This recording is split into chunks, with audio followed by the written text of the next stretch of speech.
Hi everyone, happy Sunday. I hope you are having just a wonderful and restful day and that you are able to um, fellowship with a group of believers or maybe just with your family and really focus for the week ahead on the things that God has for us and that He wants to teach us and the truth of His Word. I wanted to get on real quick and do a quick video newsletter for things that I have got coming down the pipeline very soon. First, I hope everyone really enjoyed the Cowboys Runaway Bride. I'm getting my names mixed up because when you work in 3 different books at one time, that tends to happen. But I hope everyone loved the Cowboys Runaway Bride. Samuel and Kate were just a really sweet couple to get to write, and I am just finishing up the Sheriff's Guilty Bride. Liam and Mara, as you probably expect from the end of the first book, have lots of things different about them. And some of the really cool things about that story is just that process of redemption, recognizing that there is grace for all of us, recognizing that we are all at different parts of our journey, but the Lord can use us regardless, and the Lord can draw us to Himself. There is a metaphor that I use in that book about a rose bush, because Mara has had a really difficult time in life, and it has turned her what some might think is hard, but really it's just a defense mechanism, not unlike the thorns of a rose bush. And people have called her prickly over the years, and it really hurt her feelings. But at the same time, she kind of became the mother to her sister Paige at 10 years old when their parents died. And so she just kind of had to do what she had to do. And there is a rose bush that is growing in front of the jailhouse, one that Liam did not plant. And he actually kind of gets frustrated by it because if you grow roses, I was thinking particularly of knockout roses, they do tend to go crazy if we don't prune them a little bit. And towards the end of the book, he brings her a bouquet of roses, and he said, this reminded me of you. And she looks at it, and this whole time she's been looking at this rose bush and thinking, I'm like the thorns, I'm prickly. I may be pretty, but I'm prickly, and no one really wants to get close to me because of that. And he says, no, it's because you've had to defend yourself. But your beauty is more than just the outer, skin deep, external. It goes much deeper than that, and you have had to develop some of these thorns to defend yourself and defend your little sister and defend the other people in your life that you fight for. But you are beautiful with the thorns and all. And the Lord can continue to work in your life through pruning, and we will see the beauty form as He does that, as He refines us all.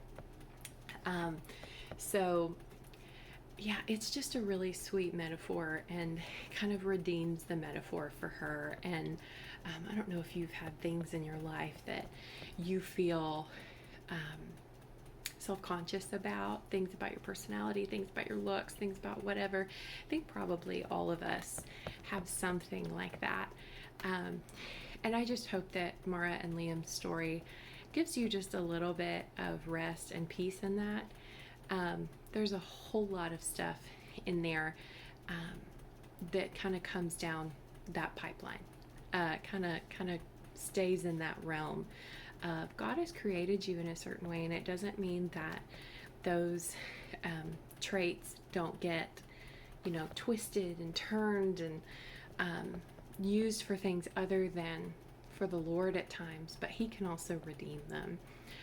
He can redeem your leadership, even though somebody calls it bossy.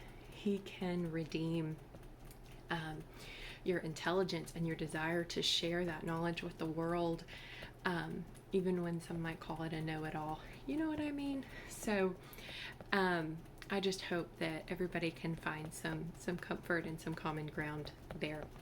The next thing is that book is going to come out at the end of August, the end of this month, which is kind of crazy to think that we are already in August. My kids are about to, do all the back to school stuff, and we are just knee deep in back to school.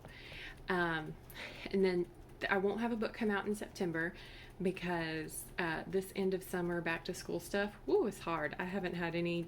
I had a nanny come in a couple days a week over the summer for the morning so I could get some work done. But she is a teacher, and she had to go back to where she teaches in August, and so I've had really nobody. And thankfully my parents came up and hung out with the kids for one day. My husband is always so supportive, but he works a 9-to-5, and so there's nothing coming out in September. But in October, the third book will come out, and that is going to be the Rancher's Unexpected Bride. That one's a fun one. So I'm excited to get going on that. And then in November, for anybody who has been anxiously awaiting Memories and Mistletoe, that will come out then. My cover designer and I are working on the actual cover for that as opposed to the very poor attempt at a placeholder cover that I did in Canva. We are working on that. So I'm trying to think if there's anything else that you need to know. If you're not already subscribed to my channel, pretty please subscribe to my channel.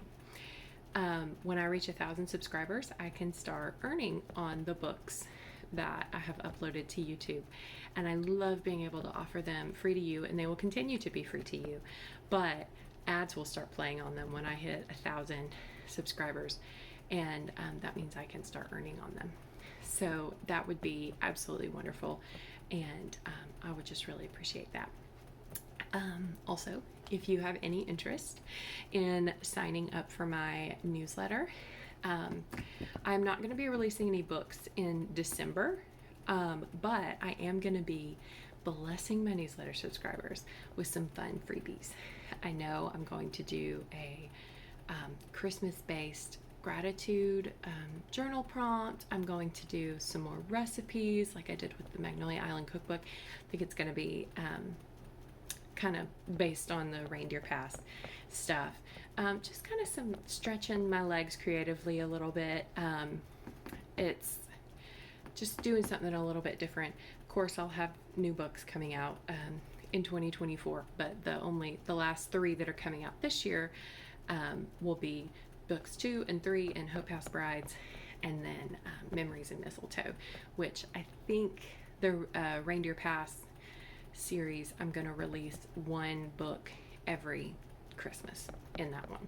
So it will be a bit of a longer wait, but it means that it's just a fun Christmas treat that actually comes in November, because most Christmas books get released in November.